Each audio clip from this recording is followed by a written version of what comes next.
हाँ भाई,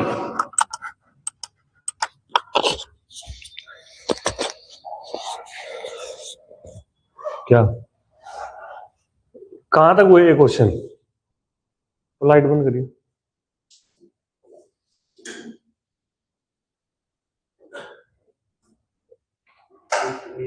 है ठंडा हो गया। शीट 4 का? हाँ, कौन सा ना? क्या है क्वेश्चन? पढ़िए 25। फिर नहीं बता रहा मैं ना।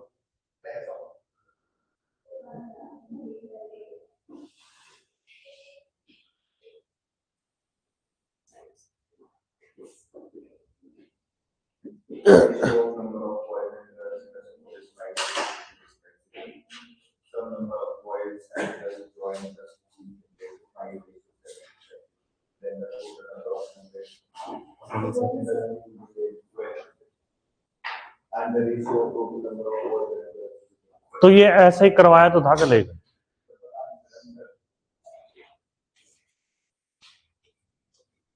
दिखा कहाँ किया तूने?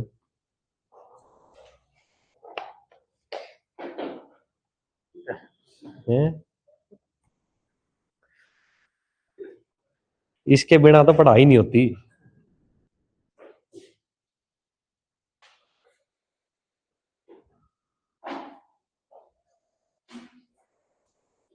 तो ये जो तेरे पास 120 आया ना, वो तो यहाँ की वैल्यू आई ना, 5x और 3x। अच्छा 3x 5 से पूछा क्या हुआ है उसने? हाँ, तो ये वैल्यू वाली पूछी 5 और 7 की। अच्छा का लगता 120 है तो ये 600 है, ये 700 है तो 100 आ गया। 140 240 आंसर आ जाएगा। देख तो ले पहले, पूछा क्या हुआ। उसके बाद सर थोड़ा सा दिमाग नहीं, फिर ये 28 थोड़ी सी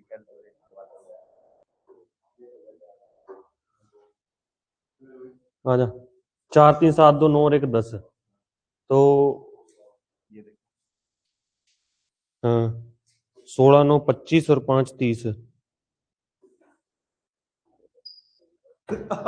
तो मरा का मेरे हाथ है। पढ़ ले उसने पहले 2 लाख क्या दिया हुआ उसने, क्या दिया हुआ 2 लाख? अच्छा इनिशियल प्राइस अब फिर किसकी वैल्यू हो? किसकी? तो फिर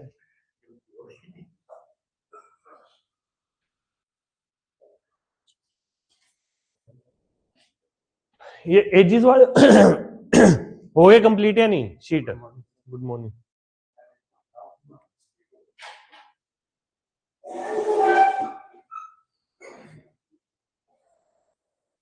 एजिस वाली शीट कंप्लीट होगी कि नहीं हुई?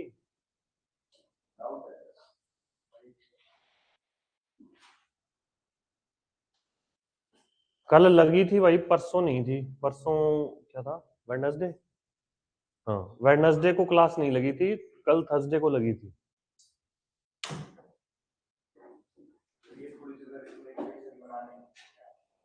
मेरे को ना क्वेश्चन नंबर बताओ, कल मैंने आखिरी क्वेश्चन कौन सा करवाया था? 32। अच्छा 32 तक हुए। मेरे को लग रहा है तुमने ट्राई नहीं किए।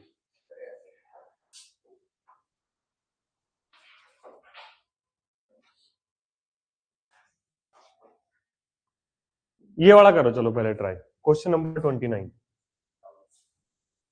29।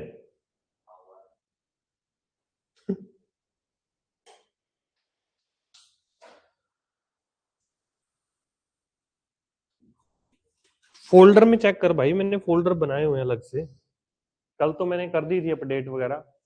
कौन से बैच में है तू?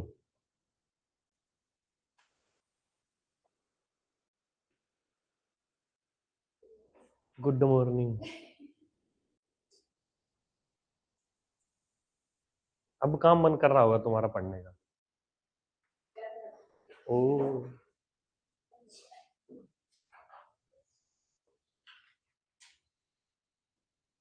ये कुत्ते को कौन लेके आया तुम्हारे में से? कोई तो साथ लेके आया होगा नहीं? तू? वो बैठा हुआ बे।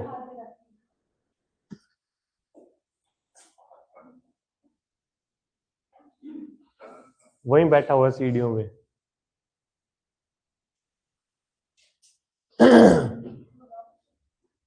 चला जाएगा कोई ना।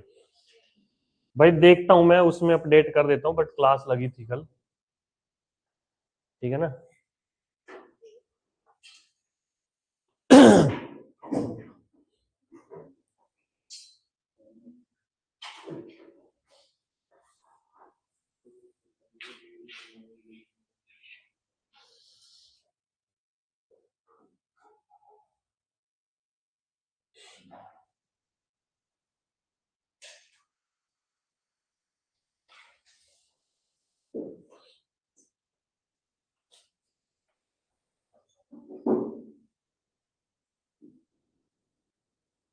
"16 years ago, my grandfather was 9 times older to me.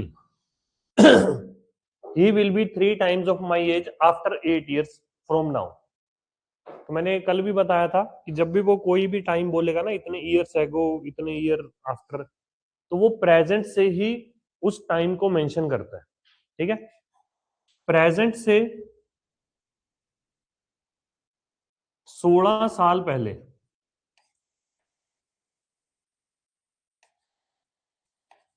जो ग्रैंडफादर और ग्रैंडसन है, इनकी एज का रेशियो जो है वो 9:1 है, ठीक है? और 8 साल बाद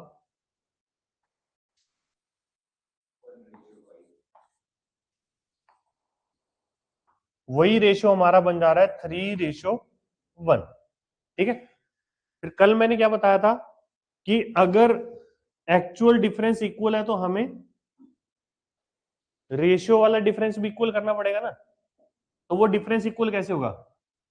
इधर 8 और इधर 2, तो जो ये हॉरिजॉन्टल डिफरेंस आता है इसे क्रॉस मल्टीप्लाई कर देते हैं। अब यहाँ पे तुम एक चीज ये भी कर सकते हो कि यहाँ पे डिफरेंस 8 बन रहा है, तो यहाँ पे 8 बनने के लिए तुम सिर्फ अगर 4 से भी मल्टीप्लाई करोगे ना, तब भी बात बन जाएगी, ठीक है ना? तो ये हमारा बन जाएगा 12 और 4, ठीक है? 12 और 4। अगर तुम्हें क्रॉस मल्टीप्लाई करना है कि भाई 2 का इधर 8 का इधर, वो भी ठीक है, बट अगर तुम्हें बस मेन बात ये कि डिफरेंस इक्वल करना है, तो ये डिफरेंस कैसे इक्वल हो जाएगा? कल 4 से मल्टीप्लाई करके भी हो जाएगा इस पर्टिकुलर केस में, ठीक है? अब 9 से 12 कितने यूनिट इंक्रीज हो रहा है? 3। यहां पे भी 1 से 4 कितने यूनिट इंक्रीज हो रहा है? 3। रेशियो में ये 3 यूनिट इंक्रीज हो रहा है, और 3 यूनिट की वैल्यू हमारे पास क्या बन रही है? 24। तो 1 यूनिट की वैल्यू क्या बनेगी? 8। और इस 9 यूनिट की वैल्यू क्या बनेगी हमारे पास? 72, ठीक है ना? इसकी 72 आ गई, और इधर ये 8 आ गया, 16 साल और 8 साल, तो यहां से लेके यहां तक जो एज में डिफरेंस है 16 + 8 24 हो जाएगा। ठीक है, 16 + 8 24। अब उसने हमें बोला कि प्रेजेंट से 8 साल पहले इनकी एज का रेशियो क्या होगा। ये जो टाइम है, यहां से ये टाइम 8 साल बाद का है ना,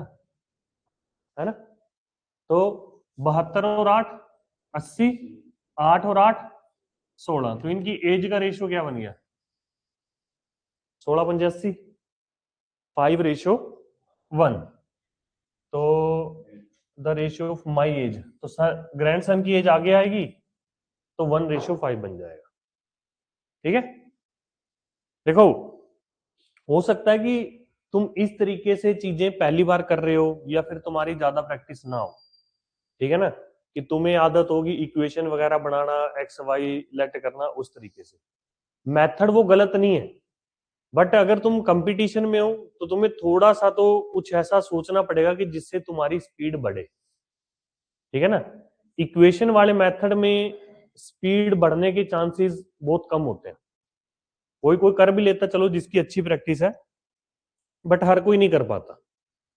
तो ऐसी चीज अगर ना भी समझ आए ना तो पूछो, और वैसे भी खुद से बार बार वही चीज ट्राई करो, ताकि ये मेथड प्रोसेस जो भी है वो दिमाग में बैठ जाए।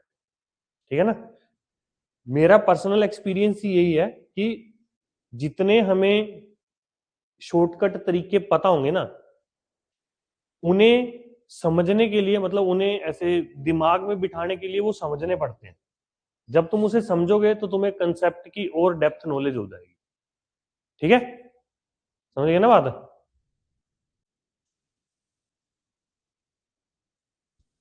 करें अगला क्वेश्चन।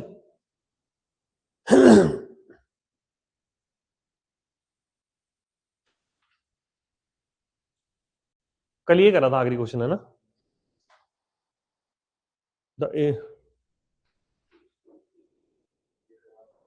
करो चलो ट्राई से।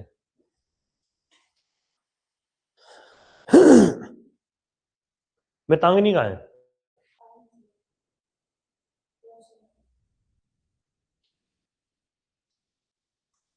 और वो भी नहीं आ रहे।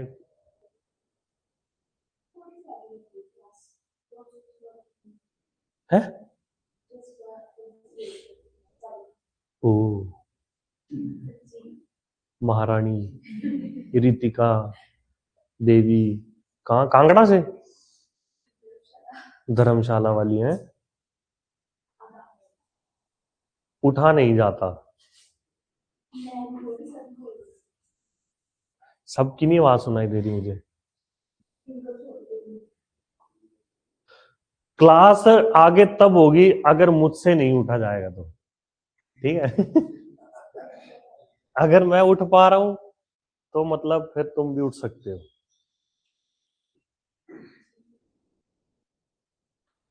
और तुम्हारा तो क्या ही है, अब ये 15-20 दिन की क्लास हो रहेगी लड़कियों की, तो फिर तो एफ कैट का पेपर आ ही जाएगा। पढ़ लो अब।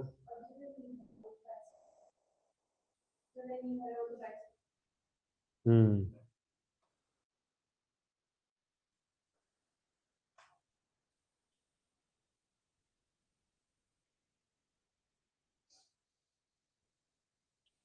और भी है कोई महान हस्ती?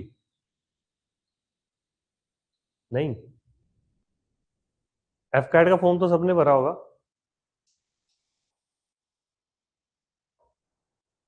भरा है ना तूने?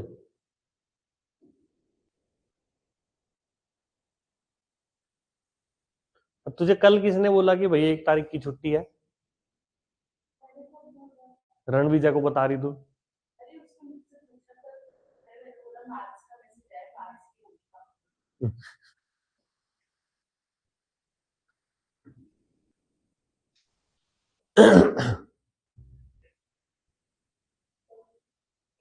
The age of a man is 3 times of the sum of age of his 2 sons.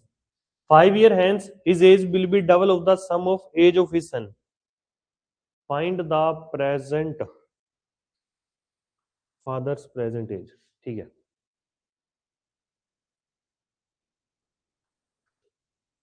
Present में फादर और उसके जो दो बेटे हैं, उसके दो बेटों की जो भी एज का सम बन रहा है उसका ट्वाइस है, ऐसे बोला ना, थ्राइस, सॉरी, 3:1। अब यहां से 5 साल बाद, यहां से 5 साल बाद जो रेशियो हमारा बन रहा है वो क्या बन रहा है, 2:1। अब यहां पे एक्चुअल में पता क्या है, जो हम लोग पिछले क्वेश्चन में कर रहे थे, हम लोग ये देख रहे थे कि ये वाला डिफरेंस जो वो इक्वल है, बट यहाँ पे वो ये डिफरेंस इक्वल नहीं है, क्योंकि यहाँ पे तो सिर्फ +5 ऐड हुआ है, यहाँ पे 2 सन थे तो +5 +5 10 ऐड हुआ है, समझ आ गई ना बात। तो यहाँ पे तुम्हें इक्वेशन बनानी पड़ेगी। अब मान लो ये एज तुम 3x और x सेलेक्ट कर लो, तो 3x + 5 x + 10 that is equal to 2/1, ठीक है ना। क्रॉस मल्टीप्लाई करो, 3x + 5 2x + 20, तो x की वैल्यू जो है वो 15 आ रही है। पूछा क्या हुआ है, प्रेजेंट एज जो कि 3x3, तो 3 × 15 दैट विल बी 45, ठीक है।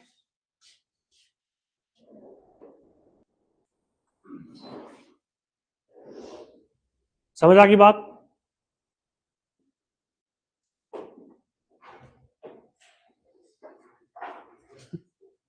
बैठ नंबर,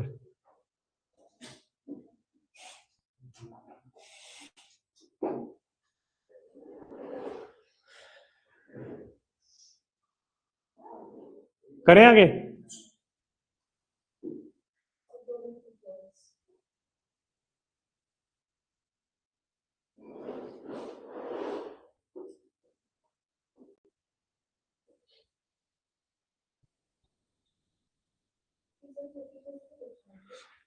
पच्चीस 25, हाँ इसी चैप्टर से 25 है। अरे जिन्होंने फॉर्म नहीं भरा हुआ है मैं उसके लिए बता रहा हूँ। नहीं नहीं, तुम्हारे लिए 25 ही आएंगे।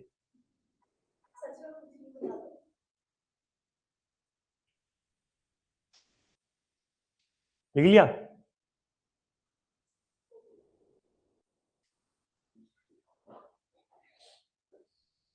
तुमने एक क्वेश्चन ट्राई करे ही नहीं है क्या किसी ने भी,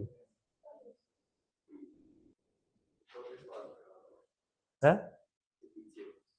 क्या पीछे, पीछे पीछे वाले तूने जैसे सारे करे हैं, हो गए थे क्या, कौन कौन से नहीं हुए तेरे।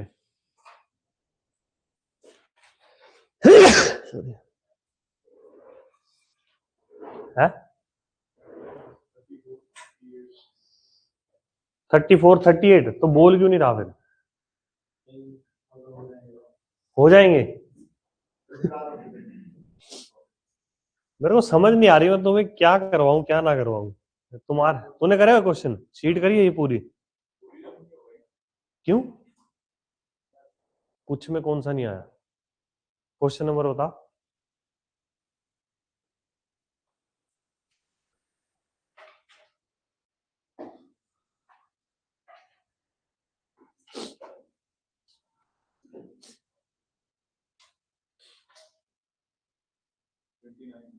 ट्वेंटी 29 और उसके बाद किए ही नहीं है, 30 भी नहीं 29 तक ही किए। 29 कौन सा है, ये तो हो गया।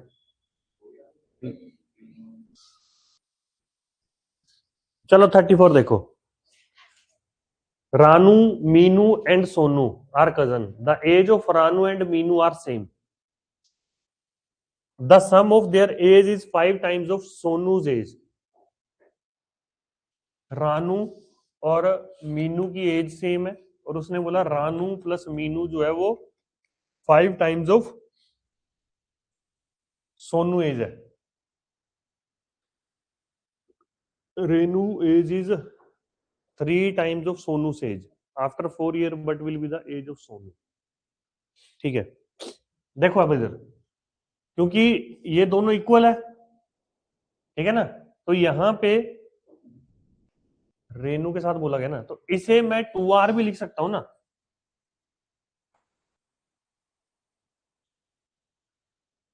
तो r बाय एस, ये 5/2r है, कि प्रेजेंट में जो रानू और सोनू है इसकी एज का रेशो 5:2 है। ठीक है, फिर उसने बोला कि 3 year ago age of Ranu Renu is 3 times of Sonu's age. 3 साल पहले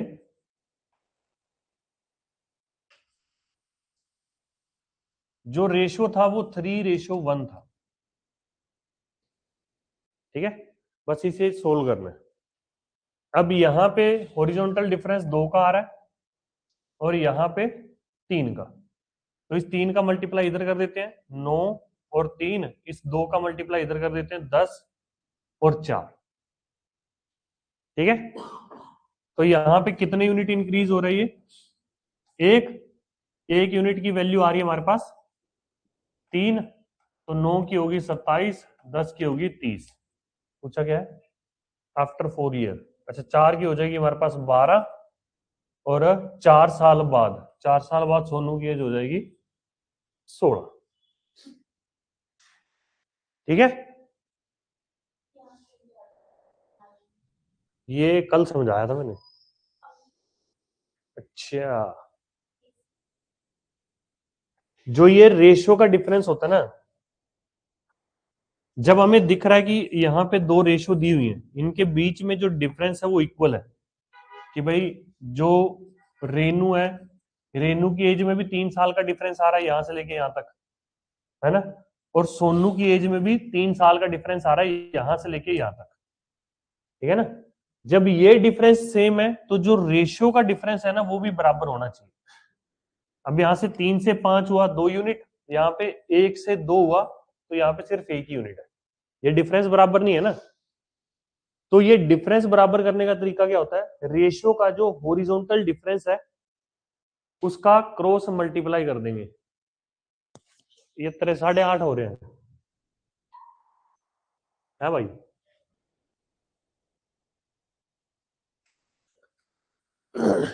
ठीक है, अब जब मैंने जो रेशियो का डिफरेंस आ रहा था उसका जब क्रॉस मल्टीप्लाई करा, अब ये डिफरेंस 5 में से 2 गए 3, 3 में से 1 गया 2, इस 3 का मल्टीप्लाई इधर करा तो 9 और 3, 2 का मल्टीप्लाई इधर करा 10 और 4। अब चेक करो, 1 का डिफरेंस, 1 का डिफरेंस।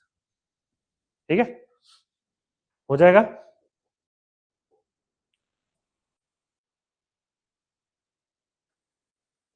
करें आगे?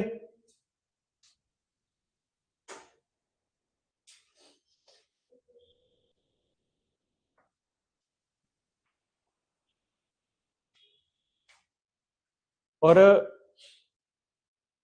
तुम लोगों ने संडे को भी आना है क्लास लगाने मैथ्स की।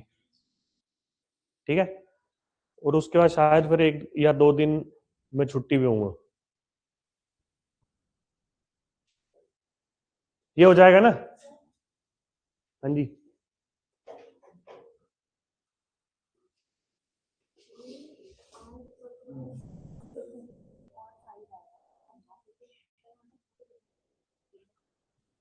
तो आर और एम की रेशियो तो चेक करो ना। ये देख, ये आर और एम इक्वल था तो मैंने एम को भी आर पुट कर दिया। आ गया समझ में? फिर अरे इधर देखना,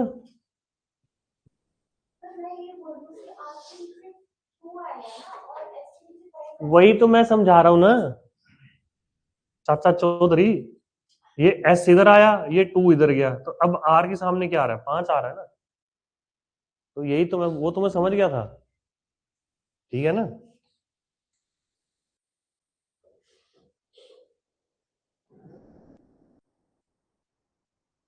करें आगे क्वेश्चन। और कौन सा डाउट था? 38वां, 36। ये आर ट्विंस है, ये तो सेम ही है यार, क्या बात करता तू भी। 38। Present age of the man is 3 years more than thrice of son's age. Present में फादर और सन, सन की एज अगर एक्स है, सन की एज अगर एक्स है, तो इसका थ्राइस में 3 साल और ऐड कर दूंगा मैं, 3x+3, ये उसके फादर की एज हो जाएगी। ठीक है ना। फिर हमें बोला गया after 3 year the age of that man is 10 year more than twice of his son's age. 3 साल के बाद 3 साल के बाद इसकी एज कितनी होगी? ये 3x+6, और सन की एज कितनी हो जाएगी यहाँ पे? x+3।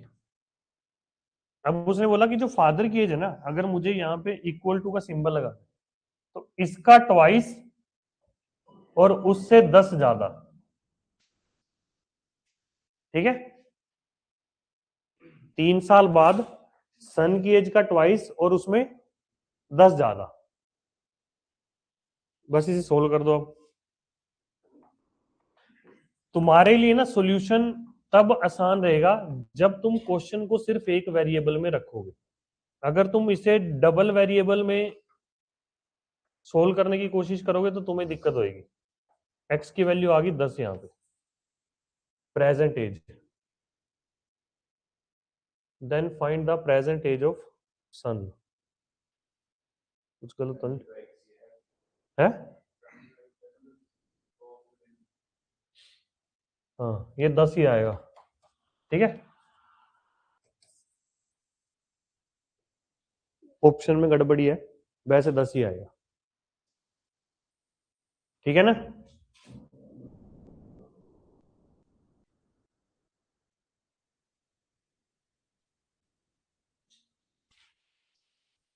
तुम में से शीट कंप्लीट करी किसने है, जिसने सारे के सारे क्वेश्चन कर लिए हो, आंसर आ गए हो? अच्छा, और इसके बाद डाउट कौन सा है?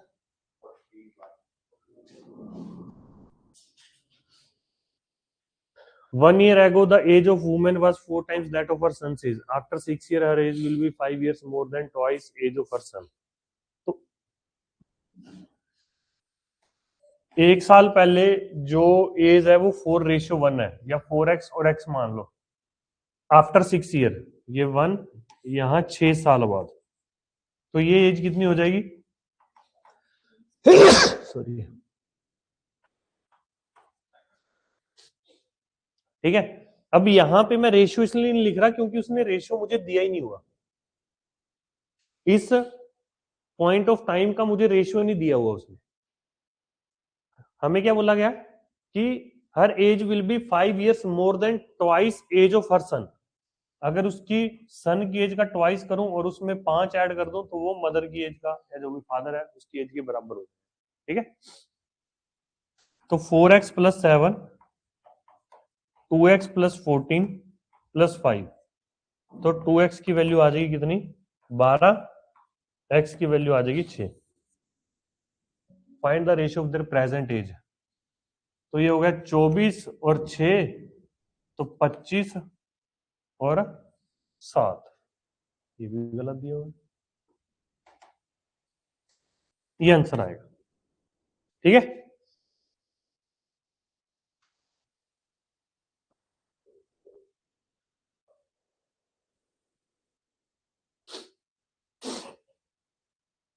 डन।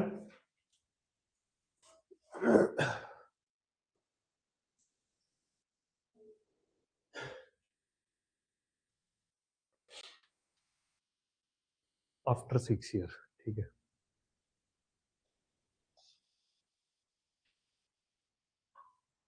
इसके बाद कौन सा था? 45।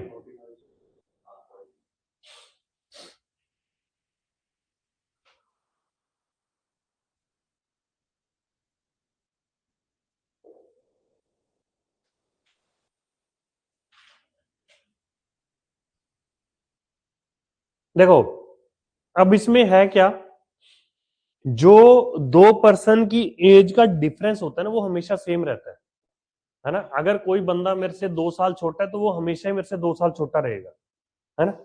अब ये उसने चाहे 6 साल पहले का बोल दिया कि भाई उनकी एज का डिफरेंस जो है वो 18 है, यही मतलब हुआ ना। तो अगर 6 साल पहले एज का डिफरेंस 18 था तो प्रेजेंट में भी 18 ही होगा, है ना। तो प्रेजेंट में मदर और सन की जो एज का सम है वो 30 दिया हुआ है, और मदर और सन की एज का जो डिफरेंस है वो मुझे पता है 18 है। समझ आ गई ना बात। तो यहां पे अगर मैं इसे सोल्व करूंगा 2m की वैल्यू आ जाएगी कितनी, 48, और m की वैल्यू आ जाएगी 24। अब प्रेजेंट में जो मदर की एज है वो 24 है। अब हमें पूछा गया है what was the age of the mother 6 year back, 18 आ जाएगा। ठीक है,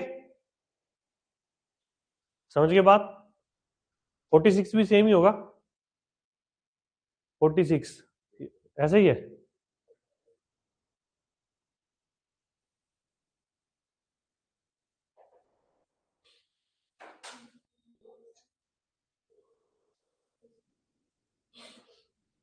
करें आगे।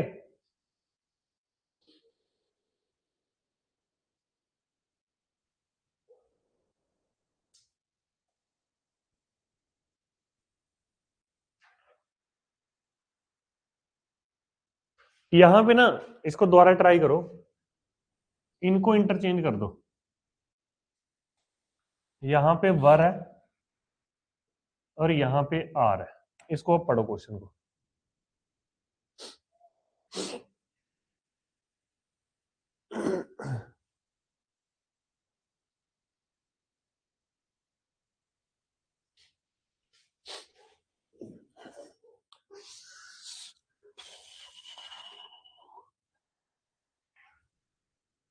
हम्म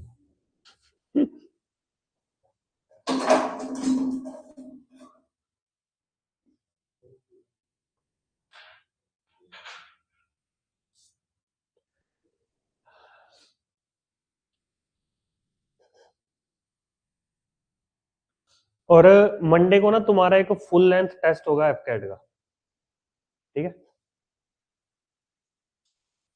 मंडे क्लास नहीं ना होगी जब, तो सुबह 9 बजे या जो भी है देख लेंगे, है? मैं डिस्कस कर लूंगा, बता दूंगा।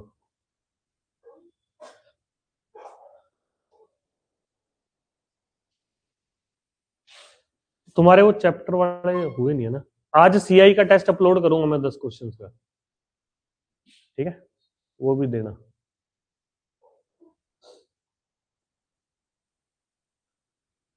क्वेश्चन समझ में आया है? नहीं समझ में आया?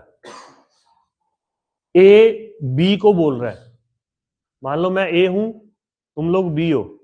मैं तुम्हें बोल रहा हूं कि I am twice as old as you वर,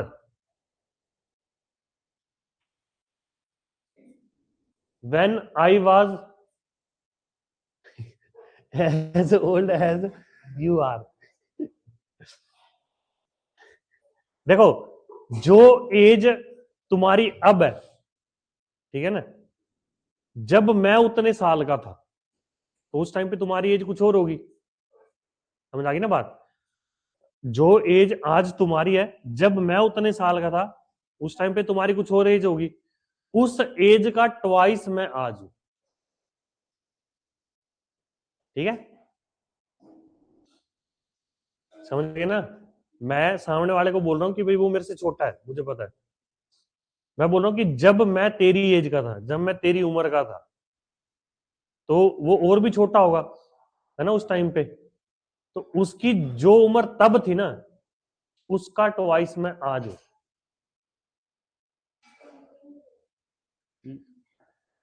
पहले ऐसे घुटनों पे ऐसे ऐसे मारो 2 बार, दिमाग चलना शुरू होगा, ठीक है ना।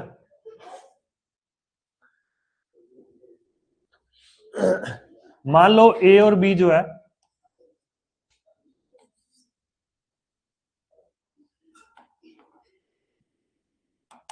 प्रेजेंट में मान लो ये वाई ईयर्स का है, ठीक है। तो ए बोल रहा है कि जब मैं वाई ईयर्स का था, तो जब ए वाई ईयर्स का था, इसकी कुछ ना कुछ एज होगी, वो एज मैं मान लो एक्स सेलेक्ट कर लेता हूं, ठीक है ना। तो इसका ट्वाइस वो आज की डेट में है। समझ आ गई ना बात? किसी को डाउट? दोबारा एक्सप्लेन करूं। ए और बी ये प्रेजेंट है, प्रेजेंट में बी की एज ये है, तो ए इसको बोला कि जब मैं तेरी उम्र का था, तो ए की उम्र जब 22 थी, इसकी एज कुछ और होगी इस टाइम पे, वो एज मैं मान लो एक्स सेलेक्ट कर लेता हूं, इस एक्स का ट्वाइस वो आज की डेट में।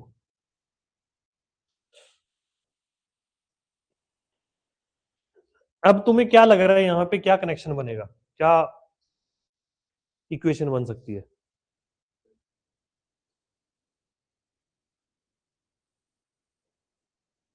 ये जो डिफरेंस है, ये डिफरेंस बराबर होगा ना इनका, ये डिफरेंस तो बराबर होगा ना, मतलब कि 2x माइनस वाई जो है वो y माइनस एक्स के बराबर होगा। तो x इधर चला गया, उधर चला गया, कितना हो गया 3x 2y, तो x बाय वाई कितना बन रहा है हमारा 2/3, ठीक है ना। इसको 2a मान लो, इसको 3a मान लो। यहां तक कोई डाउट? तो जब 2a माना ये कितना बन गया 4a, और ये बन गया 3a। प्रेजेंट में इनकी एज ये है 4a एंड 3a। इसका सम हमें कितना दिया हुआ है?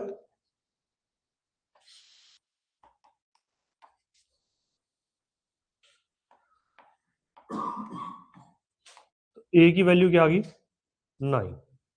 तो ये हो गया प्रेजेंट में 36 साल का, और ये हो गया 27 का।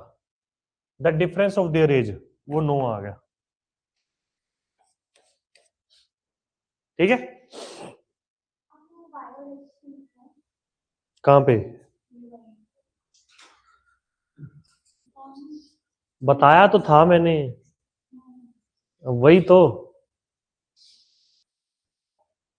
मैंने बताया था, मैंने बड़ी शिद्दत से बताया था, और मैंने 3 बार बताया था, है मैंने 3 बार बताया था। पहले तुम बताओ कि तुमने सुना क्यों नहीं, ध्यान कहां था?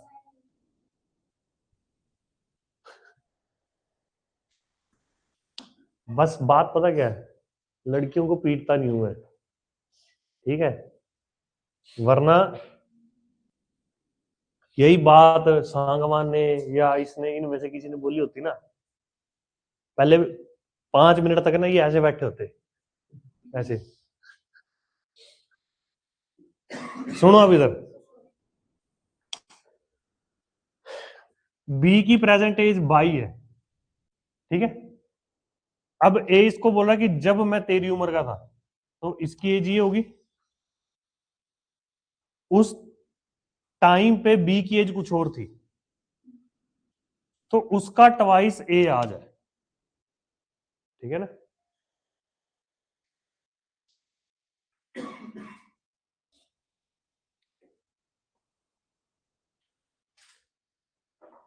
और भी कोई डाउट था? डन। चलो फिर अगला चैप्टर स्टार्ट करते हैं, दैट इज पार्टनरशिप।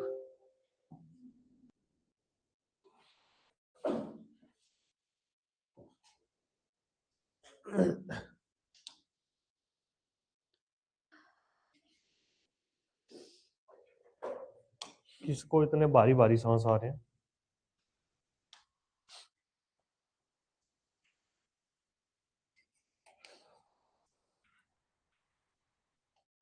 देखो पार्टनरशिप में अगर मान लो कोई दो लोग पार्टनरशिप कर रहे हैं तो तुम लोग कैसे डिसाइड करोगे कि भाई किसको कितना प्रॉफिट मिलेगा? इन्वेस्टमेंट पे डिपेंड करेगा, है ना। अगर मान लो एक जना 1 लाख रुपया डाल रहा है, दूसरा जो है वो 4 लाख रुपए डाल रहा है, तो ऐसा थोड़ी कि लास्ट में जो प्रॉफिट आएगा वो आधा आधा बटेगा, नहीं ना। वो तो जो जितने पैसे डालेगा उस हिसाब से होगा। फिर अब यहाँ पे इन्वेस्टमेंट के साथ साथ टाइम भी मैटर करता है, ठीक है ना। अब एक बंदे ने 1 लाख रुपया डाला, इसका एग्जांपल तुम कोई भी बैंक से ले लो या शेयर मार्केट से ले लो, कुछ भी कर लो। एक बंदे ने 1 लाख रुपया डाला 10 साल के लिए, दूसरे बंदे ने जो 4 लाख डाला हुआ है वो 2 साल के लिए डाला हुआ है। तब भी ऐसा नहीं है ना कि भाई 1:4 में ही उनको प्रॉफिट मिलेगा, तो वहां पे हम लोग टाइम वाला फैक्टर भी कंसीडर करेंगे, ठीक है। तो इस पूरे चैप्टर में सिर्फ एक ही फॉर्मूला यूज होगा कि जो प्रॉफिट का रेशो है, जो प्रॉफिट का रेशो है वो हम लोग इन्वेस्टमेंट इनटू टाइम से निकालेंगे। और यहां पे एक चीज बस ये याद रखना कि इस फॉर्मूले से हम लोग सिर्फ और सिर्फ प्रॉफिट का रेशो निकाल सकते हैं, प्रॉफिट नहीं निकाल सकते। मैं ये नहीं बोल रहा कि profit is equal to investment into time, ठीक है ना, ऐसा नहीं बोल रहा मैं, ठीक है। क्योंकि बच्चा फिर वही है, अपना फालतू दिमाग लगा लेगा, उसको लगेगा कि प्रॉफिट ऑफ ए जो है वो इन्वेस्टमेंट इनटू टाइम है। ऐसा नहीं है। इन्वेस्टमेंट इनटू टाइम से हम लोग सिर्फ प्रॉफिट की रेशियो निकाल सकते हैं और कुछ नहीं।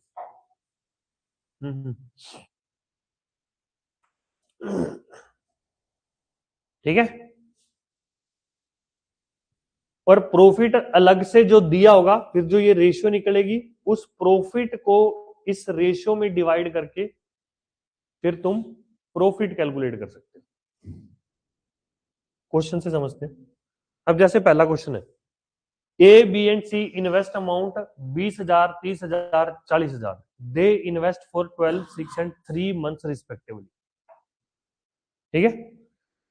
तो यहां पे मुझे profit of A ratio profit of B ratio profit of C calculate करना है। तो ये हमारा बनेगा investment of A into time of A, investment of B into time of B, investment of C into time of सी।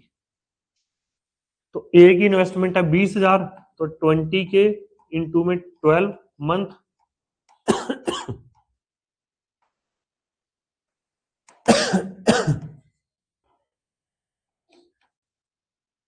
ठीक है। सबसे पहले तो ये ओके ओके कट गया, फिर 3 3 और 4,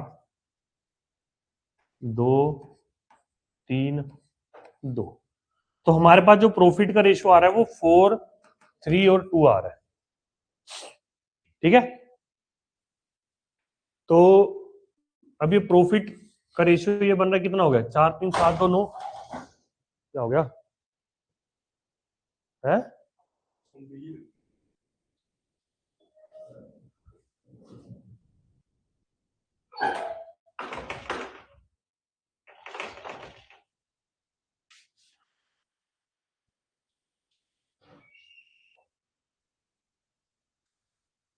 4 3 7 2 9, 9 यूनिट की वैल्यू हमें दी हुई है 72,000, एक यूनिट की वैल्यू 8,000, और हमसे पूछा है profit of share of C, 2 unit की वैल्यू कितनी आ जाएगी फिर, 8,000 गुणा में 2, 16,000, ठीक है। बस तुमने ये ध्यान रखना है कि भाई कौन पर्सन कितने रुपए कितने टाइम के लिए इन्वेस्ट कर रहा है, ठीक है। करें अगला क्वेश्चन, कहां से? अब ये प्रॉफिट का रेशियो आ गया और हमें टोटल प्रॉफिट दिया हुआ है 72,000 रुपए,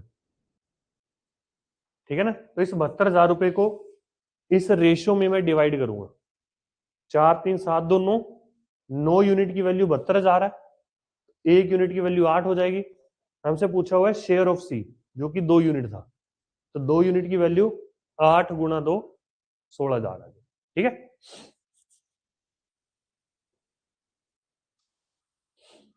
करें आगे।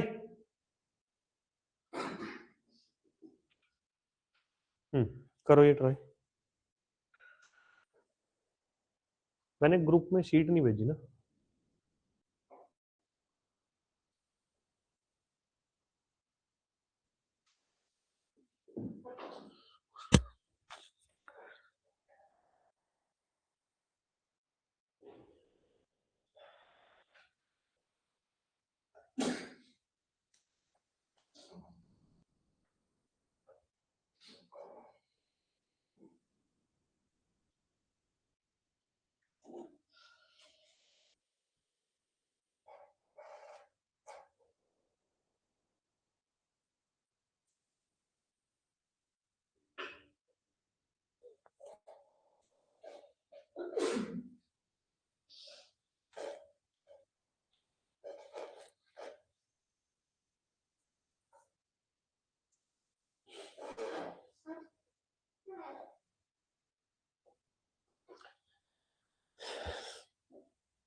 A and B invest amount 20,000 and 30,000. After 2 month, A invest 10,000 more. देखो अब इसको कैसे लिखेंगे। ए ने जो है वो 20,000 रुपए से स्टार्ट करा, है ना। ये जो 20,000 है, अब सुन ले, इधर सुन ले।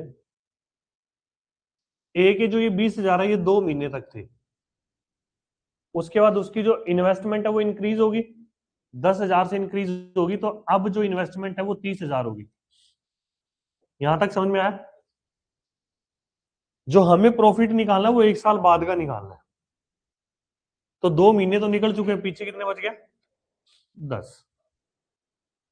ऐसे ही बी का लिख देंगे, 30,000 गुणा 2, उसके बाद उसने जो है वो 10,000 विड्रॉ कर ली, तो उसका बच गया 20,000 गुणा 10। ये रेशो आ जाएगा, समझ गए ना सौम्या, नहीं समझी। तो पहले तो ये कट गया, 4 और 30 34, 20 और 6 26, तो 17:13। यहाँ पे ऐसे होएगा ये, ठीक है। तो आंसर क्या आ जाएगा हमारा, 17:30। ठीक है ना। अगर वो कुछ टाइम बाद इन्वेस्टमेंट चेंज करता है तो तुम इस तरीके से इक्वेशन बनाओगे रेशियो निकालने के लिए, कर लोगे।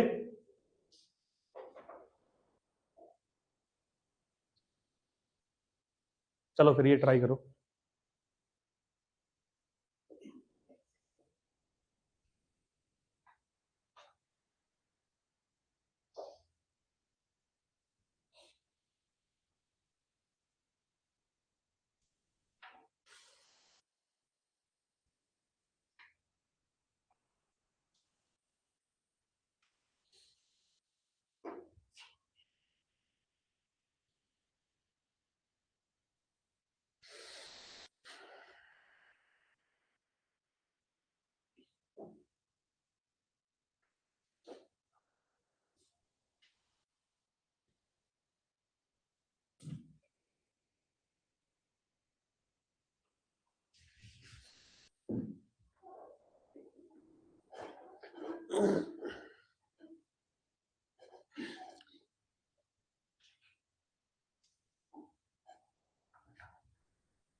ए B invest respectively 40 and 50,000 start business into partnership. After 4 month A invest 10,000 more. तो ए ने 40,000 से स्टार्ट करा, 4 महीने तक यही था, उसके बाद 10,000 और ऐड कर दिए, तो उसकी इन्वेस्टमेंट 40 से कितनी होगी, 50। 1 साल बाद का प्रॉफिट निकालना है, तो 4 महीने तो निकल चुके हैं, ए के लिए पीछे कितना टाइम बच गया, 8 महीने। ठीक है, रेशो बी ने 50,000 से स्टार्ट करा,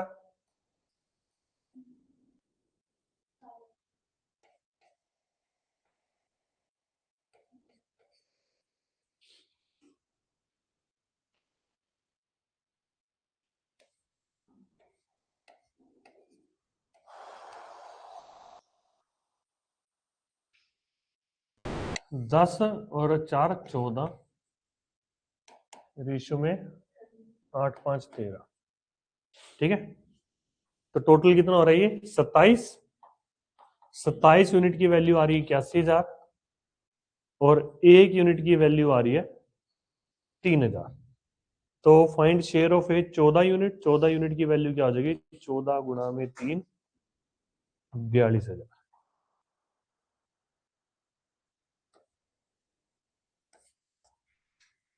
ठीक है,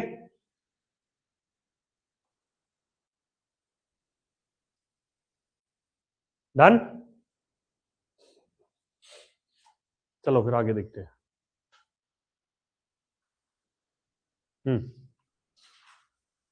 ये करो ट्राई।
आठ आठ आएगा।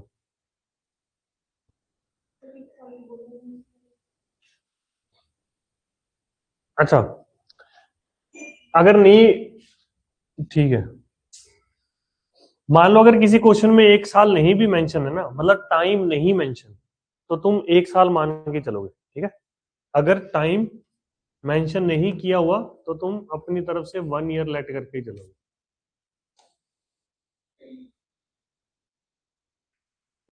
क्या हो गया है, हाथ ठंडे है, ऐसे ऐसे कर दो,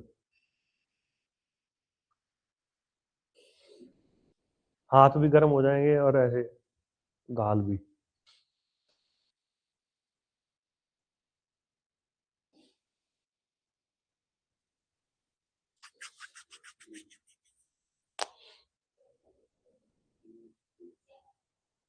आगे सर,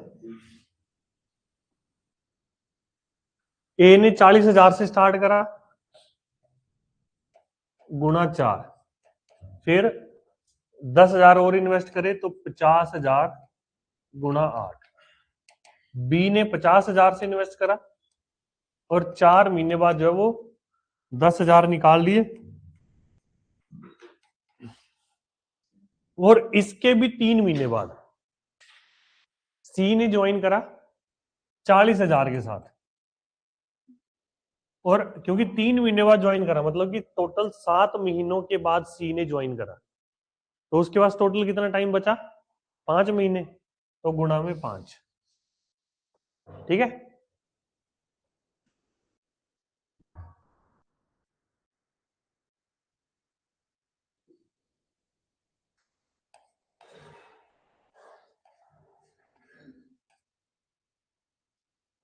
दस और 4 14, 8 5 13 और 5।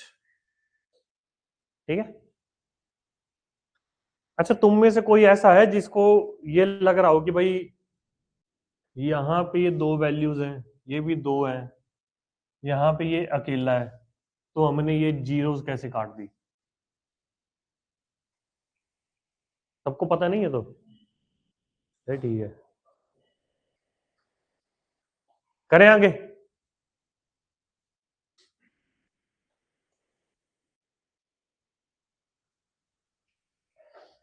ये करो,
six time share of A जो इन्वेस्टमेंट का बोला हुआ है, 6 time investment of A that is equal to 10 time investment of B that is equal to 12 time investment of C.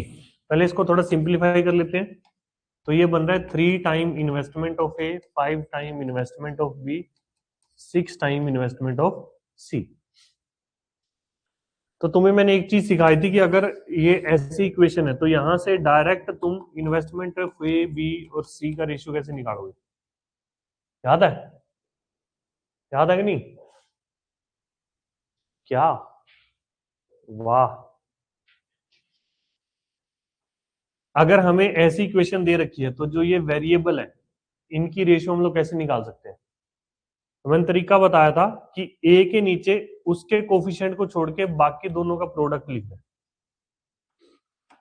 Similarly B का कोफिशिएंट छोड़ के बाकी दोनों का प्रोडक्ट, ऐसे सी के नीचे आ जाएगा 3 गुणा 5। तो अब ये रेशियो क्या बन रहा है? 10:6:5। ठीक है, समझ आ गई बात? फिर टाइम हमें जो दिया हुआ है वो 6:8:4 दिया हुआ है, ये तो इन्वेस्टमेंट का रेशियो हो गया। टाइम 6:8:4, तो इन्हें मल्टीप्लाई करेंगे तो हमारे पास प्रॉफिट का रेशियो आ जाएगा। ऐसे ही है ना? पहले सिंप्लीफाई कर लो यहीं पे से, 3 4 2, तो ये आ गया 30 24 और 10, 15 12 5, ये इनके प्रॉफिट का रेशियो बन रहा है। 27 और 5 32। अगर मैं इसको ऐड करूं तो ये 32 बन रहा है। 32 यूनिट की वैल्यू दी हुई है 96,000, 9600। एक यूनिट की वैल्यू आ गई 300। हमसे पूछा है प्रॉफिट ऑफ बी। 12 यूनिट की वैल्यू बन जाएगी 300 गुणा में 12, 36। ठीक है।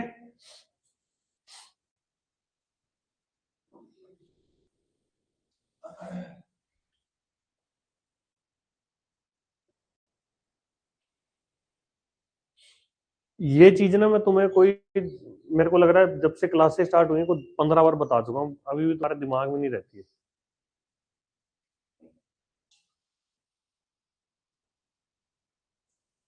डन।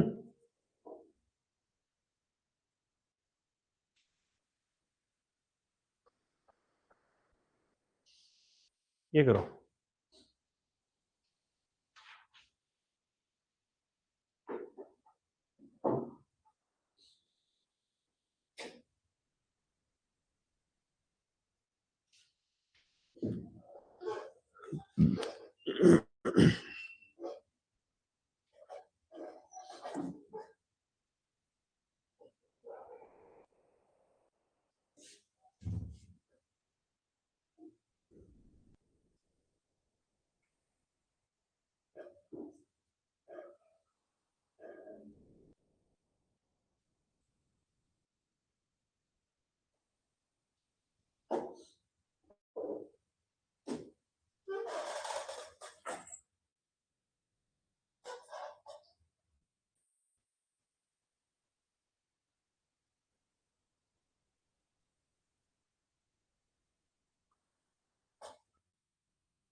लगा दिमाग।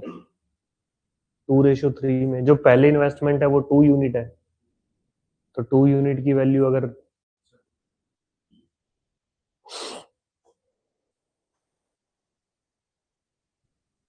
4 से 6 हो जाएगा।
क्या चीज है? 17,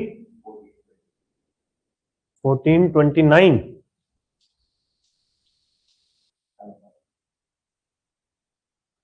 आ गया? यही आ रहा है।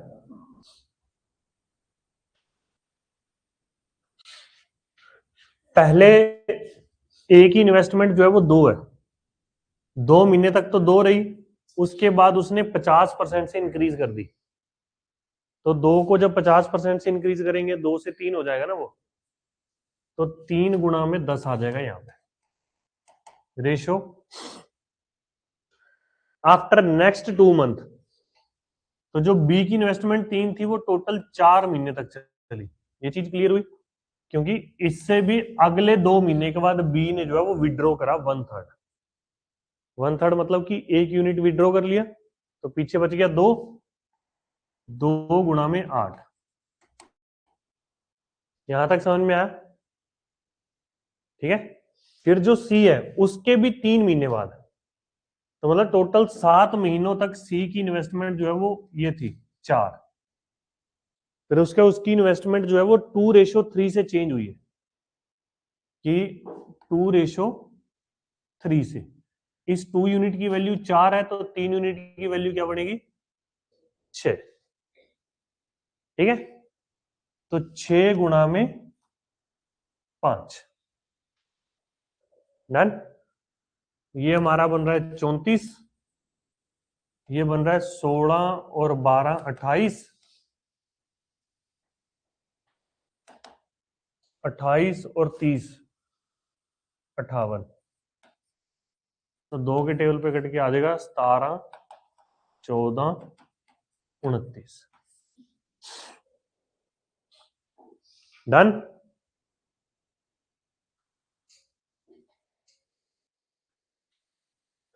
करें आगे। 9th भी ऐसा ही है, तो वह तेरा हुआ होगा, जा तू ये करो 10th। नहीं रुको, बट 10th में यही है कि ये डिनोमिनेटर से वैल्यू उठाने के लिए ना पहले जो इनका एलसीएम उससे मल्टीप्लाई कर लेना बस, ठीक है।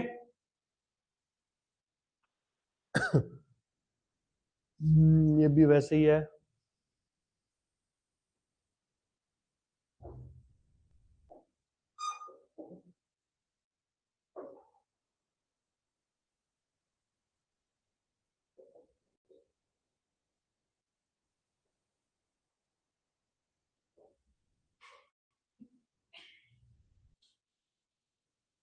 ये करो,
फोर्टी 45 देखते हैं।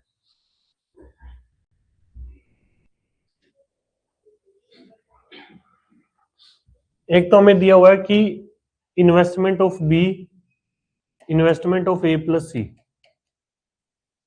1/4।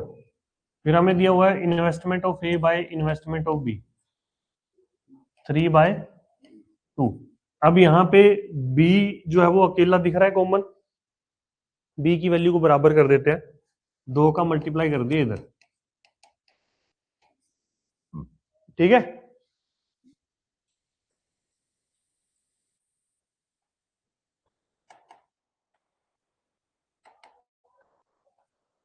तो इन्वेस्टमेंट ऑफ ए आ रहा है 3 यूनिट, बी आ रहा है 2 यूनिट। अगर मैं ए की वैल्यू 3 यहां पुट कर दूं तो सी की वैल्यू आ जाएगी 5 यूनिट, ठीक है, ठीक है ना। फिर जो टाइम का रेशो हमें दिया हुआ है, या टाइम जो दिया हुआ है वो 4 6 और 5 दिया हुआ है। अब इसको मल्टीप्लाई करके हमारे पास प्रॉफिट का रेशो आ जाएगा, ये बनेगा 12 6 दूनी 12 और 25। कितना बताया तूने?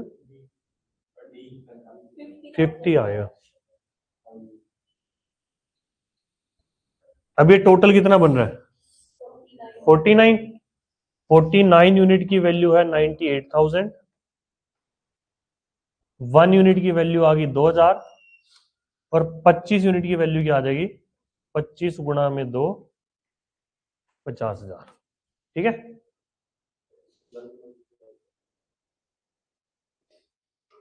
समझ आ गई ना बात?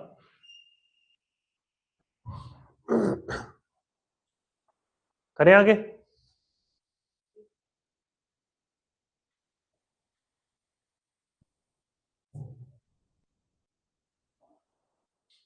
ऊर्जा ऊर्जा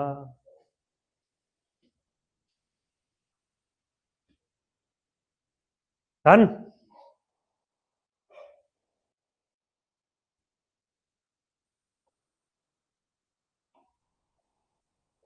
ये करो,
ओए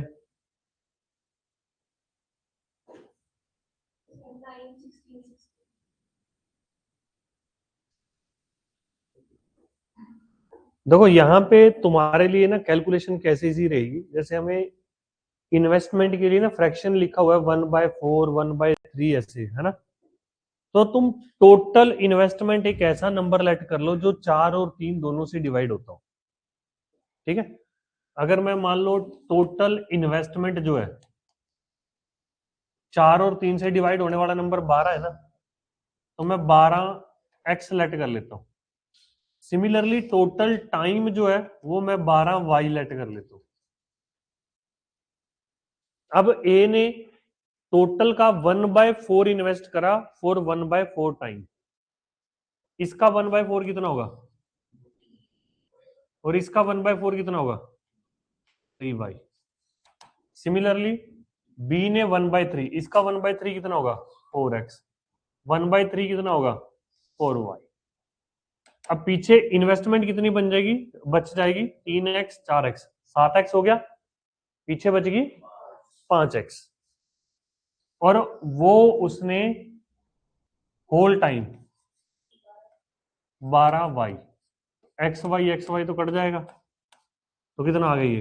9, 16 और 60, ये रेशियो बन गया। ठीक है, डन।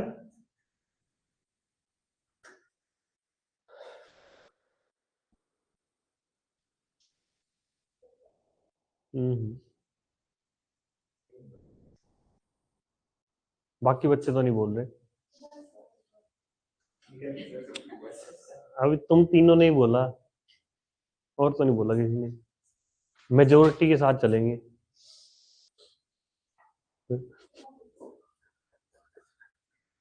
तुम तीनों से कोई नजरें भी नहीं मिला रहा।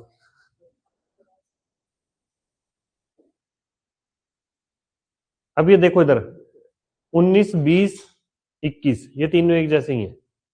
ठीक है,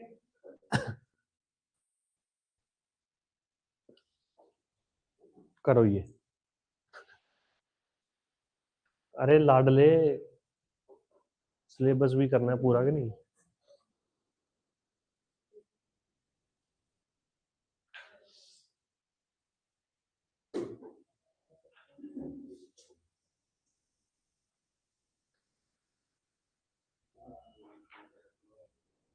three by seven of the total profit, B को 3/7। अगर मान लो मुझे यहां पे ये लिखना हो कि profit of A divide by profit of B, तो ये रेशियो क्या बनेगा?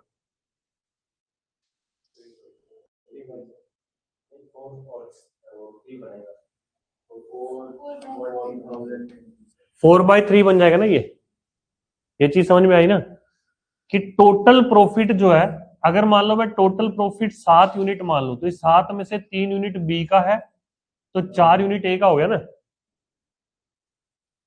और प्रॉफिट का फॉर्मूला क्या था रेशियो निकालने का? Investment of A into time of A, investment of B into time of B.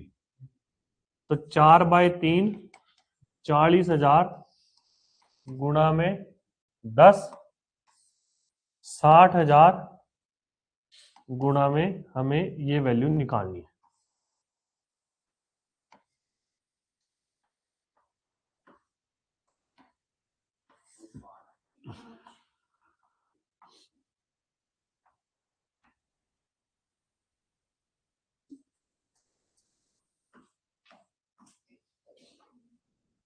ठीक है,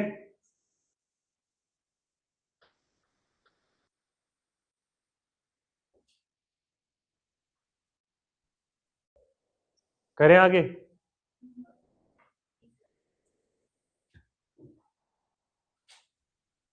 अगर ये भाई बोल देगा ना बस, तो मैं बस कर दूंगा। ठीक है, हैं? मेरे को पता था तू नहीं बोलेगा, तभी ये जिम्मेवारी मैंने तेरे कंधों पे छोड़ी है।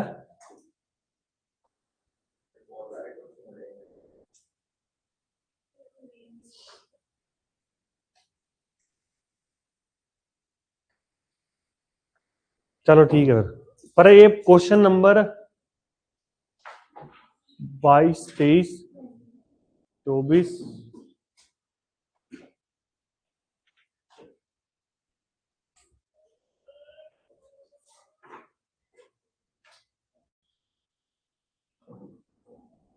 25,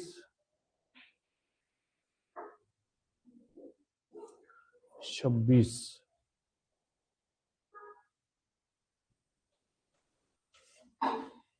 चलो ये 27, 28 तक तो तुम्हारे क्वेश्चन होने चाहिए शीट में। ठीक है, कल इस शीट को खत्म करके मैं एवरेज स्टार्ट करूंगा।